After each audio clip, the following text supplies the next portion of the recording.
Bago tayo mag-umpisa, baka pwede niyong i-like ang video na to. Malaking bagay ang like sa aming mga content creators. Maraming salamat po.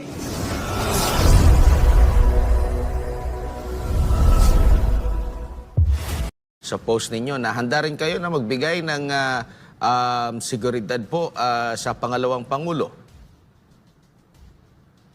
Yes, it is incumbent for us, obligasyon namin. Hindi namin pwede mabayaran ang pag-secure ng mga Duterte sa amir namin, ng aming founding leader, Professor Normiswari na nandito sa Davao. Malaki ang utang na loob namin sa kanilang pamilya. So, hindi kami pwede magpabaya kung kailangan nila kami.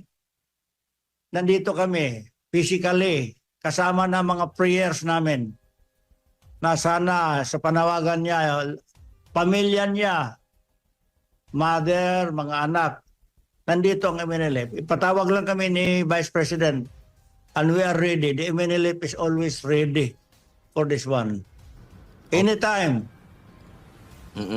Opo. Ready kami. Ito ang answer namin sa panawagan ng mga mahal natin ng mga senador. Sila Senator Bongo, Senator Bato, at saka si Senator Robin. Here we are, the MNLF. We are ready. Opo. And ano naman po yung masasabi ninyo na ikinukumpara ng si VP Sara kay dating Vice Presidente Leni Robredo? Mayroon bang pagkakahalintulad kung i-assess mo kung pagdating sa seguridad, saan ba ang mas nangangailangan ng seguridad dahil sa kanilang mga stand? Alam naman natin, vocal si Pangalawang Pangulo Inday Sara Duterte sa paglaban dito sa CPP, NPA, NDF mula pa noong ito ay alkalde at hanggang sa kasalukuyan. Unlike dito naman kay VP Leni, di ko lang alam kung sino po yung talagang meron siyang mga matinding mga pronouncement po. Very dangerous kasi kaya nga nasabi ko vulnerable ang ating mahal na Vice President. Kasi very loud, very vocal ang ating Vice President against sa CPP-NPA, mga kapatid natin dyan sa kabila. Itong NTF-ELCAC na issue, strong ang support ng ating mahal na Vice President. Kaya siguro deliberate na tinanggalan ng security para ayan na, ambusin nyo na yan. So, kasi threat siya, hindi politically, threat talaga siya. As sabi according to the Vice President, obvious naman, wala namang iba, designated survivor yan. Whether we like it or not, she will be the next president. Kung talagang magkaroon ng patas na eleksyon. Kaya parang desperado na. O wala nang security yan. She is open. So, deliberate yan. Pero nandito naman tayo. O kaya, ito, samantalahin ko na ito. Panawagan, calling all Mindanaoans, especially in Davao City, let's all unite for justice and restore confidence sa ating mga kapulisan, sa police force. Let's all unite and kailangan natin suportahan ang ating mahal na Vice Presidente. At sa hanay naman ng mga kapulisan, kung kailangan ninyo ang support namin, we will support na maayos natin ito sa anumang bagay. Siguro I will rather recommend, marami namang pwedeng maging chief PNP dyan na may alam ng batas, na may background ng law. Dapat the organization of the Philippine National Police maghanap ng magaling, may alam sa batas ang maging chief PNP. Si General Marbel, nawala na yung kuwan niya eh. Nawala na yung trust ng taong bayan sa kanya sa nangyari ngayon. Init-init pa na balita mga lods, basahin natin. Kakapasok lang na balita, ibinasura ng Moro Islamic Liberation Front or MILF ang pag-appoint ni Pangulong Ferdinand Bongbong Marcos Jr. kay Abdul Rauf Makakua bilang BARM Interim Chief Minister. Sa inilabas na pahayag ng MILF, sinabi nilang nilalabag nito ang Bangsamoro Organic Law and Comprehensive Agreement. Nako! Yan yung sinasabi kong wag na wag niyong gagalawin ang mga kababayan nating Muslim community. Bakit naman kasi Mr. President, pati yung MILF at pati yung mga Muslim community ay papakialaman mo? O nakatikim ka tuloy. Meaning, hindi nila gusto ang ginawa mong desisyon. Diba sa MILF? Nako, Diyos ko, mag-iingat ka, Mr. President, sa mga desisyon na ginagawa mo sa bansa natin.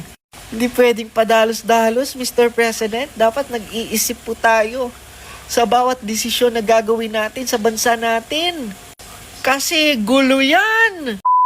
Matapos ang iligal na di umanong pag-aresto sa dating Pangulong Rodrigo Roa Duterte para isuko sa dayuhang korte o ICC at dahil sa tila hindi patas na pagtrato at di umano'y pangbabastos sa kanilang bawat miyembro, tila kumalampag na at tahasang tinabla ng Moro Islamic Liberation Front o MILF nitong linggo, Marso 16, ang pagtatalaga ni Pangulong Bongbong Marcos kay Abdul Rauf Makakao bilang bagong Bangsamoro Autonomous Region in Muslim Mindanao o BARN Interim Chief Minister. Hindi man diretsahang may koneksyon, ngunit marahil ito na raw umano ang sagot ng nasabing liderato ng Moro Islamic Liberation Front o MILF sa naging panggigipit di umano sa ilang miyembro ng mga Muslim kasunod ng pag-aresto kay dating Pangulong Rodrigo Duterte. Kung ating matatandaan, kamakailan lamang matapos ang di umano'y iligal na inaresto ang dating Pangulong Duterte, itinalaga agad ni Marcos Jr. bilang Interim Chief Minister ng Bangsamoro Autonomous Region and Muslim Mindanao si Abdul Rauf Makakao bilang isa sa mga pinakangunguna sa nasabing samahan. Ngunit itong tinabla at agad na ibinasura ng maraming miyembro ng MNLF at ayon pa sa kanilang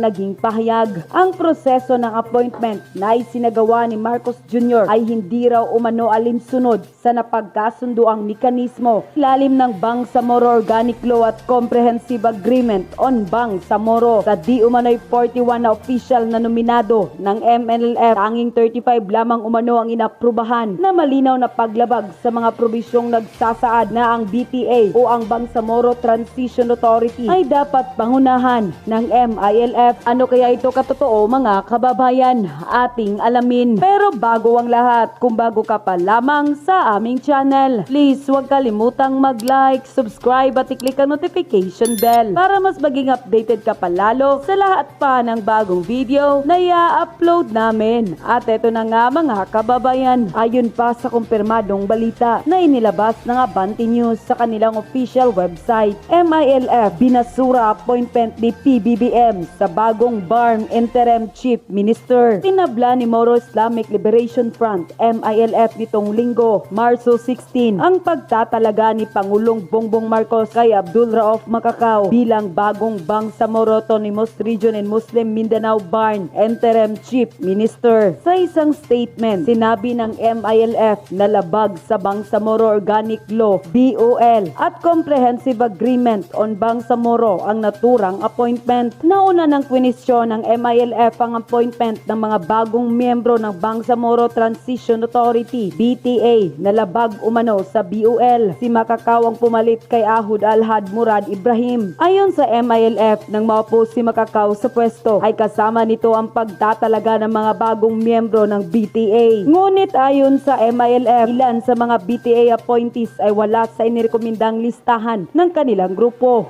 Unquote. Marami sa ating mga kababayan ang nakapansin at tila nagsuspetsa na mukhang itinaon raw di umano ni Marcos Jr. ang pagpapalit ng liderato ng MILF para sa kanila. Tila marahil may kinalaman umano ito sa mga magiging kontroladong sitwasyon lalo na sa Mindanao. Tila hindi raw nagkataon na inaresto ang dating Pangulo at 3 araw ang nakalipas ay agad na itinalaga ang bagong liderato ng nasabing organisasyon. Ngunit hindi raw ito patitinag ang taong bayan dahil bukod pa umano sa MILF, nakasubaybay at nakamapyag ang ilang mga miyembro ng MLF o Moro National Liberation Front kung saan mapakailang beses na sinabi sa pamahalaan na oras na may mangyaring masama sa mag-amang Duterte na si Rodrigo at Vice President Sara na nagbigay sa kanila ng kapayapaan at pagkakataong magkaroon ng sariling pamayanan. Tila ito na nga ba ang hudyat o magkakagulo na ang buong bayan. Di umano'y ilang mga kasapi ng Moro National Liberation Front sa pangunguna ng kanilang leader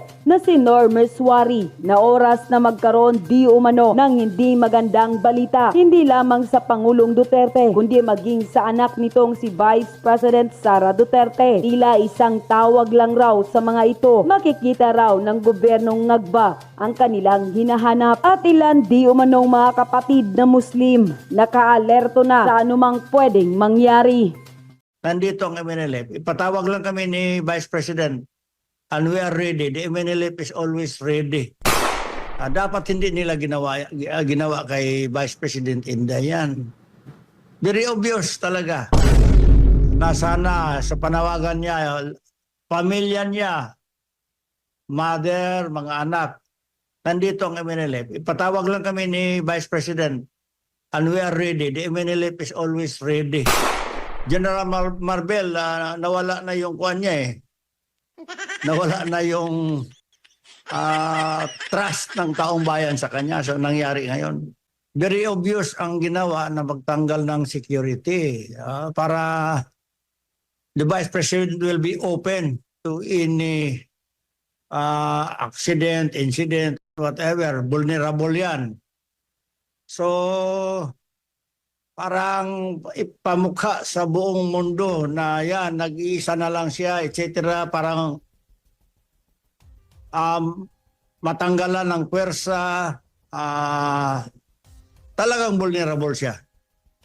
So it is a violation yan.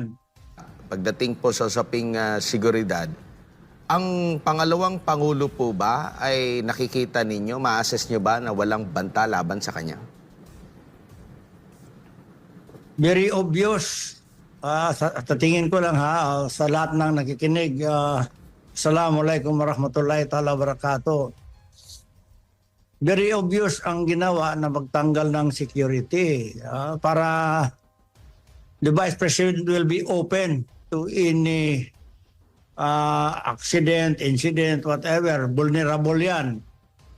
So parang ipamukha sa buong mundo na yan, nag-iisa na lang siya, etc. Parang matanggalan ng pwersa, talagang vulnerable siya. So it is a violation yan. Gaano namang kahalaga na yung mananatili sa kanya na security ay meron siyang trust and confidence. Kasi napansin niya, yung pawang mga tinanggal sa kanya, yung matatagal na rin sa kanya, galing sa Mindanao, yun pa yung mga nilipat dito. Tapos yung mga meron na mga ibinigay doon, na yung mga natitira, pero hindi siya yung pumili. Gaano kahalaga na meron kang trust and confidence sa yung nakapaligid sa'yo? Number one, pinakamahalaga talaga na yung security mo, trusted mo talaga yan. Mahirap maglagay ng security na wala kang tiwala. So, hindi ka mapalagay talaga dyan. So, deliberate yan na gano'n ang ginawa para ma-demoralize ang ating Vice President, the second highest office of the land. Dapat hindi nila ginawa kay Vice President Inday yan. Very obvious talaga. Opo, at si Senador Ronald Bato de la Rosa nag-post po na kumbaga nanawagan sa lahat ng mga nasa o galing ba sa security sector o marunong ng armed combat na willing, no, bayanihan para sa pagbibigay ng seguridad dito kay Vice President Inday Sara. Sinigundahan naman ito ni Senador Robin Hood Padilla at ni Senador Bongo, at nakita ko rin po sa post ninyo na handa rin kayo na magbigay ng seguridad po sa pangalawang Pangulo. Yes, it is incumbent for us, obligasyon namin. Hindi namin pwede mabayaran ang pag-secure ng mga Duterte sa amir namin, ng aming founding leader, Professor Normiswari, na nandito sa Davao. Malaki ang utang na loob namin sa kanilang pamilya.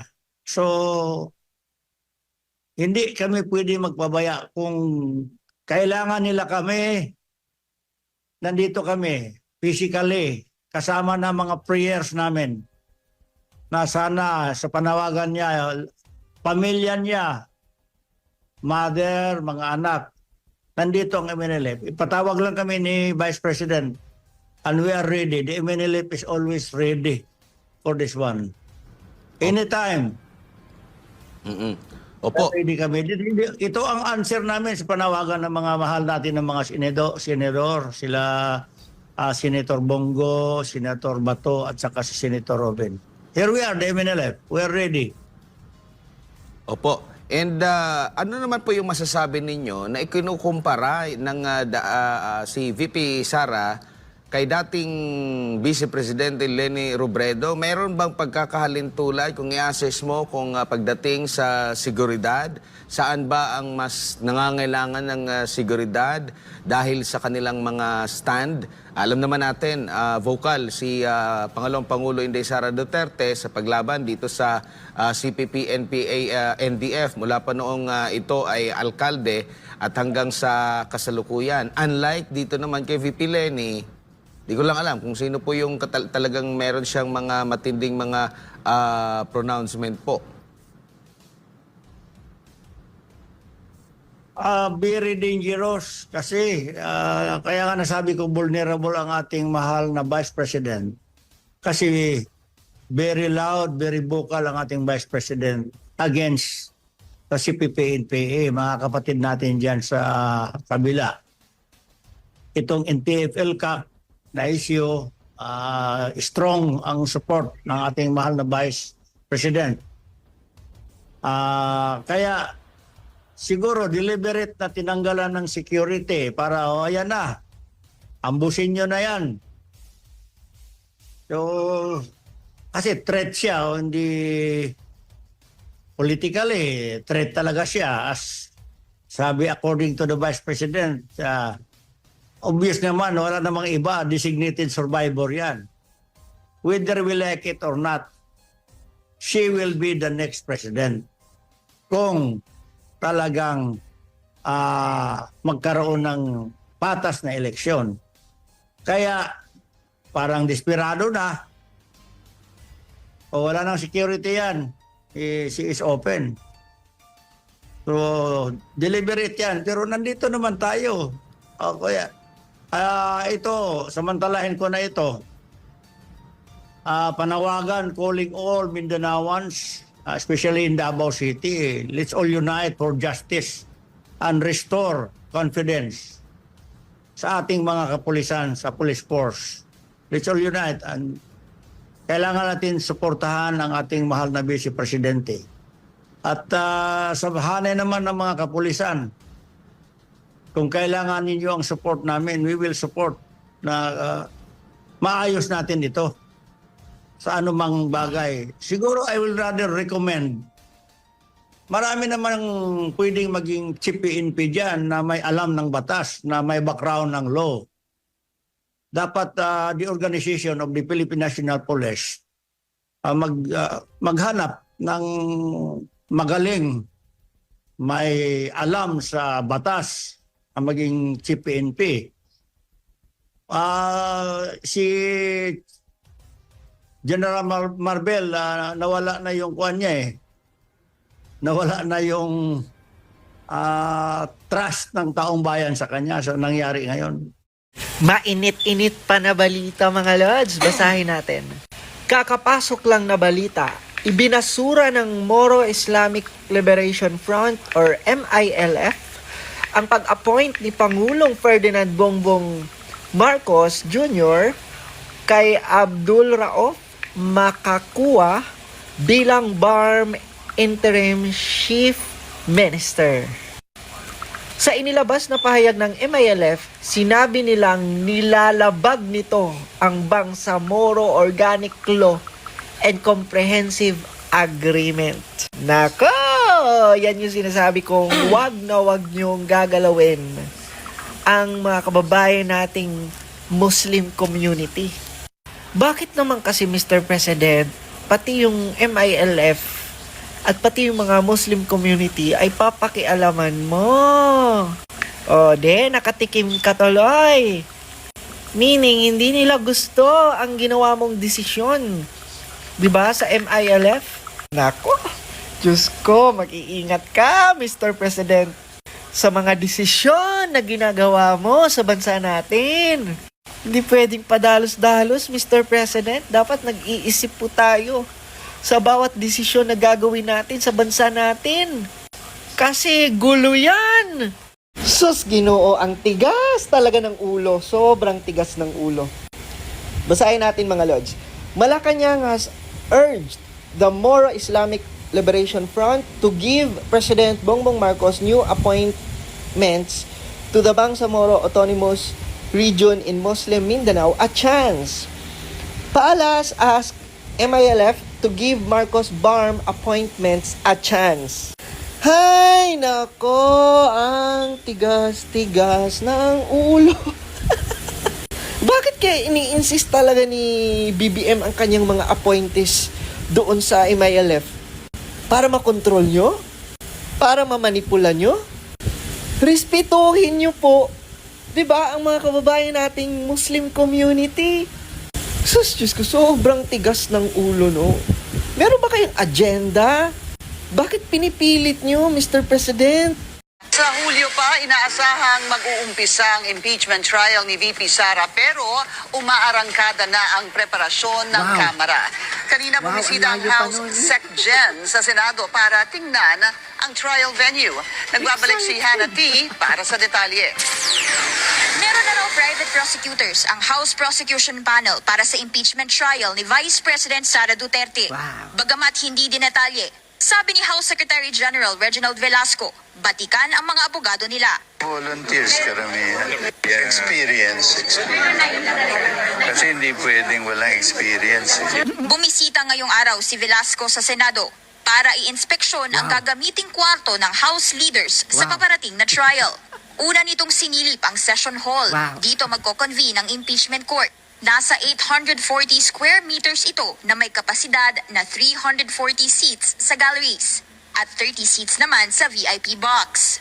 Sabi ni Senate Secretary Renato Bantug, wala pa naman daw nagagastos ang Senado pagdating sa paghahanda. Pero may nakalaan daw na budget para sa paglilitis. We're ready to have the trial anytime at the, upon the approval of the Senate. We're ready to implement the or prosecute the 7 articles of impeachment. Grabe, kahit sa Hulyo pa, grabe, ready. Handang-handa na talaga sila. Diba? They are so excited talaga ma-impeach si VP Inday Sara. Ay, nako, no? Instead na mag-focus kayo para tulungan ang Pilipinas, mga kababayan natin, bigyan ng magandang benepisyo, diba? Pababain ang mga pangunahing bilihin para makatulong sa mga kababayan natin. Ang daming problema ng Pilipinas pero yan yung pinaghahandaan nyo about sa mga Duterte. Ayan po, at nandito ulit si Aling Sheila. Pero ngayon, ang pag-usapan naman natin si Aling Isabelita. Hi po sa iyo, ma'am. At balikan po natin ang nakaraan na kanyang mga nasabi. Okay, so watch this video. Pero paniwala ni Nanay Isabelita, posibleng may kinalaman ng frat na sinalihan ng anak sa nangyaring pamamaril. Nandahil sa frat-frat! Napakatandaan yung mga kabataan! Nakita nyo na kung ano ang dahil pala sa frat! Matauhan lahat kayo! So narinig po natin ang mga pahayag ni Aling Isabelita doon sa ating napanood na video kanina. At Aling Sheila, balitaan mo kami kung ano na ang nangyayari batay sa mga ebidensya na kumakalat ngayon sa social media. At kung ano man ang sinabi kanina ni Aling Isabelita tungkol sa frat, wala po tayong comment doon. Basta yun po ang kanyang sinabi. Basta importante, balitaan mo rin po kami para ikaw ang susunod. Ano ba yan? Ano ba yung hinahar? Ano ba yung mga dinadamay nyo sa EJK victims nyo ko, no? Sabi ni Isabelita, sa prat man daw yan. Anong sabi ni Aling Isabelita? Dahil sa prat na yan. There are times that we really need some kind of justice Wow. from an international criminal court because it's so sad to say, Miss Karen, but sometimes it really happened that justice in the country is kind of questionable sometimes. But I have Siya na mismo ang nagsabi na questionable daw ang justice system sa Pilipinas. Tanghigit. PCO yan, ha? One of the appointed and cabinet member ng Marcos admin. Siya mismo ang nagsabi. Sinabi niya talaga mismo, ha? Lumabas sa bibig niya. Questionable ang justice system sa Pilipinas. Ang talino. Diyos ko. Ay, Diyos ko. Grabe mga lords. Usap-usapan po ito ngayon. 'Di ba? Na pinost mismo ng PTV. Yan, panoorin. Dumalo si First Lady Liza Marcos sa turnover ceremony ng hospital ship MV Amazing Grace sa Pier 13 South Harbor sa Port Area, Manila. Ngayong something fishy, ngayong Martes, March 18. But, di ba, matagal na tong event na to. Grabe. Tapos yung sa mga comment section, di ba, yung mga netizens, sinasabi nila, matagal na yan. Grabe, i-confirm nyo nga mga lords. Tawagan nyo ga ang South Harbor sa Port Area, Manila. Grabe talaga. If it's true, well, pero if it's not, at matagal na talaga to, nakakahiya. Kayo mga lords, what's your thoughts? Kasi parang last week, di ba yung na-promote siya, di ba? At nag-ano-ano pa siya. May pa-uniform pa si Liza Marcos, di ba? Ano yun eh? Last week, I think. Or last week. Na which is, kung titingnan mo, yan din yung uniform niya. Pinost ko pa nga yun sa Facebook page ko eh. Nakaganito siya. I don't know. There's something fishy talaga. Quadcom nilinaw na hindi sila magbibigay ng dokumento o ebidensya sa ICC. Narito ang gusto ni Daryl Justin. Nanindigan si House Quad Committee Overall Lead Chairman Representative Robert A. Sparbers na hindi magbibigay ng anuman dokumento o ebidensyang komite sa International Criminal Court o ICC kaugnay sa mga naging investigasyon nito sa War on Drugs campaign ng nakaraang administrasyon. Kasunod ito ng paglilitis ng ICC kay dating Pangulong Rodrigo Duterte dahil sa Crimes Against Humanity makarang ipatupad ng madugong kampanya kontra droga kung saan sinasabing libu-libong biktima ang namatay. Wow. Binigyang diin ni Congressman Barbers na bukod sa hindi obligado ang komite na isumite ang mga dokumento at salaysay mula sa mga testigo dahil hindi na miyembro ng ICC ang Pilipinas, hindi rin maaaring maglabas ng subpoena sa komite para sa mga naturang dokumento. Ay. Samantala, sinabi pa ng Surigao Solon na walang kaugnayan ng umiiral na contempt order ng komite laban kay Attorney Harry Roque sa pagiging legal counsel nito kay dating Pangulong Duterte. Mayroon lamang anyang bisa sa Pilipinas ang contempt order at hindi maaaring ipatupad ng Interpol. Oh, dapat tinodo nyo na. Bakit nabahag ang buntot nyo? Dapat tinodo nyo na. Nag-cooperate na nga ang gobyerno sa ICC. Dapat kayo rin, cooperate na. Bakit ngayon umaatras kayo? Bakit ngayon parang sinasabi nyo na walang jurisdiction at parang walang karapatan ng ICC? Ngayon nyo pa yan sabihin. Bakit? Ayaw nyo nang mabash?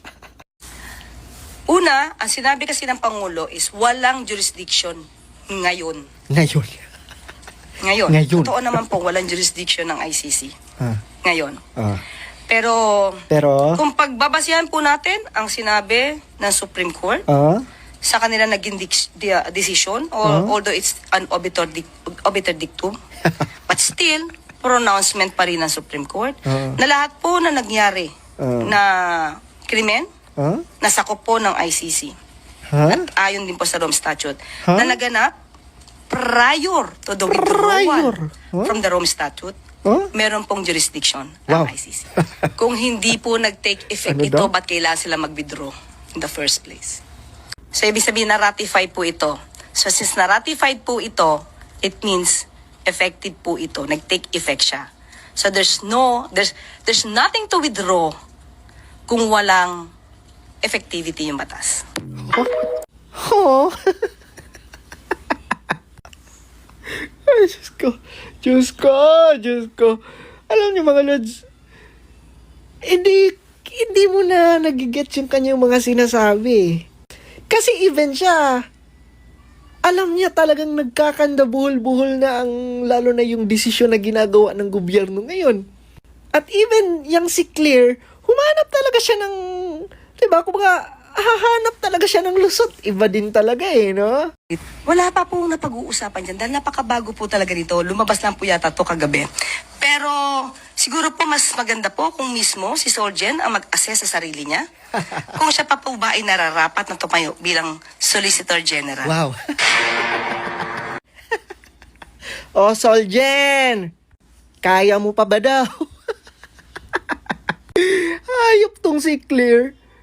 Questionin mo ang abogado ng gobyerno sa kanyang desisyon? Wala na, natatawa na talaga ako no? Alam niyo mga lods, ang pinakakawawa dito, yung spokesperson na yan, yung si Claire. Diba kung ano-ano na lang yung pagdidepensa niya, mga sinasabi niya. Dumating pa sa point na parang nagagalit na siya or parang pabalang na siyang magsagot sa media. Igan naman! Magsalita ka na nga lang, wala pang kwenta. Basahin natin yung sabi niya dyan. Para saan ang prayer rally kung hindi naman naniniwala sa Diyos ang pinagdadasal nyo? How sure you are hindi naniniwala si Tatay Digong sa Diyos? How sure you are? Alam mo, Unggoy, kanya-kanya tayo ng pananampalataya. At hindi mo dapat pinipili kung sino-sino lang ang ipagdadasal mo. Hindi porket hindi mo gusto ang tao, ay hindi mo na siya ipagdadasal. Ipagpipray mo ang tao, hindi dahil sa kung anong klase ng ugali meron siya. Ipagpipray mo ang tao, kasi gusto mo siyang maging ligtas, malayo sa pahamakan. Katulad ni Tatay Digong, di ba? Ang tanda-tanda na niya, and yet, ganyan pa ang pagtrato sa kanya. Sa bagay, wala ka din kasi namang kwentang tao eh. Imaginein mo, yung sarili mo ng pamilya, di ba? Inabandona mo. Anong maaasahan namin sa'yo kung makapagsalita ka? Asikasuhin mo muna ang pamilya mo, ang sarili mong pamilya. Paki mo kung ipagpe-pray namin. Paki mo kung magpe-prayer rally kami. Palibasa, wala kasing nagdadasal sa'yo eh. Alam mo, Trilele, inggit ka lang. Kasi never mong naranasan kung papaano suportahan ng todo ng mga Pilipino. Kaya inggit ka. Wala namang nagsabing santo si Tatay Digong ah. Sino ba nagsabing santo siya? No? Todo suporta lang talaga kami sa kanya. At talagang namangha lang talaga kami sa ginawa niya sa buong Pilipinas. Kaya majority of the Filipino, nakikisimpatya sa kanya. Ikaw.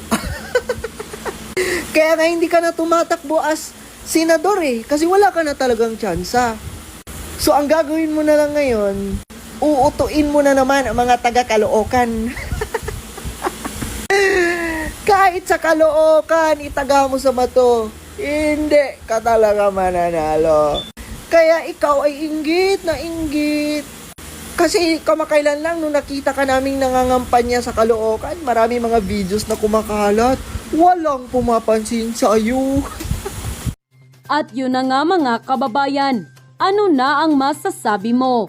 Kung mayroon kayong hinaing at komento patungkol sa balitang ito, please comment down below. Pag-uusapan natin yan sa comment section. At kung nagustuhan nyo ang video, ay huwag kalimutang mag-like at i-share na din para mas marami pang makaalam at umabot ito sa marami sa ating mga kababayan. Maraming salamat po!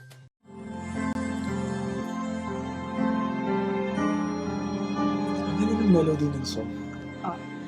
Ang bayan ko'y pinagpala pagkat sa aming pinigay ang isang biyaya na mag-aahon sa hirap at dilim ng kahapon at sa bawat Pilipino'y magtatanggol sa bayan ko dati laganap pang-api at dusa sa aming mga mahihirap. Ngunit ikaw ay dumating, sagot sa aming mga dalangin. Muli kaming babangon, mabuhay ka, Tatay Digong.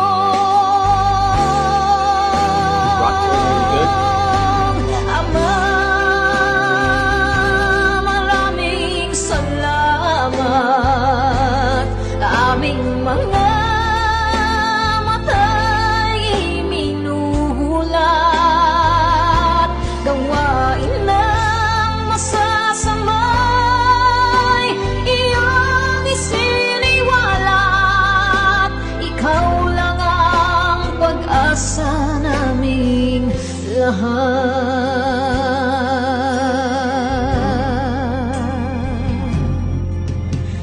Very Binamatay niya ako kung iyak ako. Pilipinas, muling makikilala at itataas. Katahimik ay maghahari sa ating puso'y mamamayani. Mga ngiti sa labi, di mapapawi.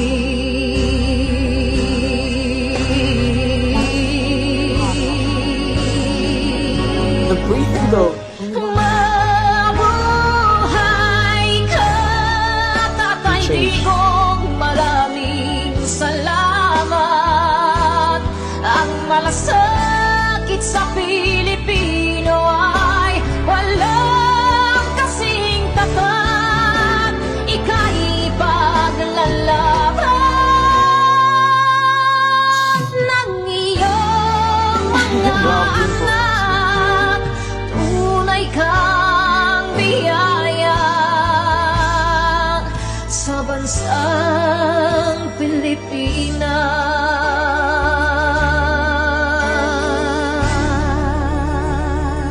Haba.